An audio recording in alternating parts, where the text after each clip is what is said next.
One of the main themes of this conference is post-traumatic stress disorder for returning veterans from the Iraq and Afghanistan conflicts. And I'm joined now to talk about research findings on this area by Dinesh Mittal. Dinesh, welcome.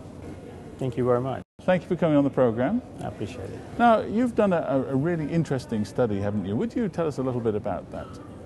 Yes, we were interested in knowing a little bit more about how returning veterans from Iraq and Afghanistan wars feel about what public thinks about them, because there's a lot of literature about stigma related to serious mental illness like schizophrenia, depression, and substance abuse, but really very little about post-traumatic stress disorder.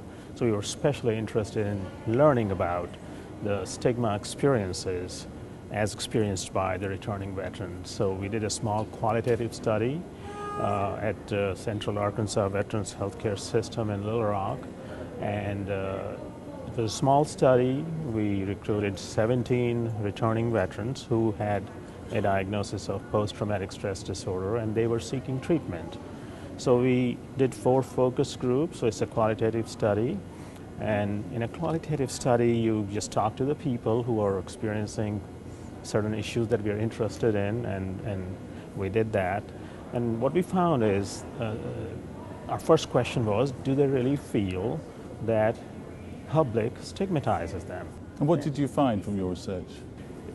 We really found that they pretty much universally, in all the 4 focus groups we did, they agreed that, and reported on their own, that family members, the employers, their friends, and public at large, they feel stigmatizes them. For example, one person said that employers, an employee,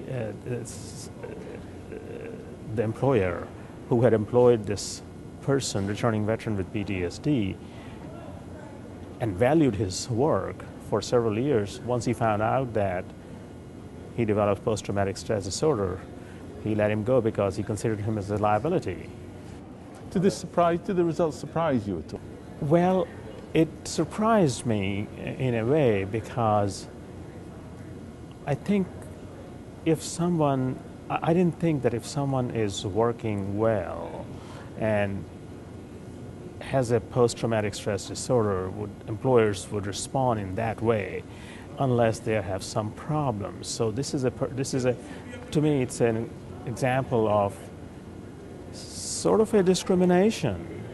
It's hard to prove. There may be other things that's going on that we didn't hear in this focus group, but this example with the information that we had from this did surprise me.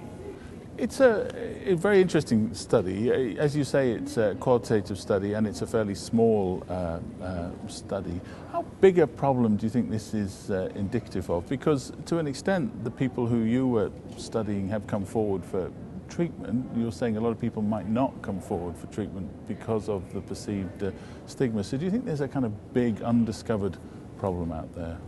Yeah, I think the stigma experiences of people who are not in treatment right now are probably different from people who have come to the treatment, which means that they have overcome some of their stigmatizing experiences in due course of time.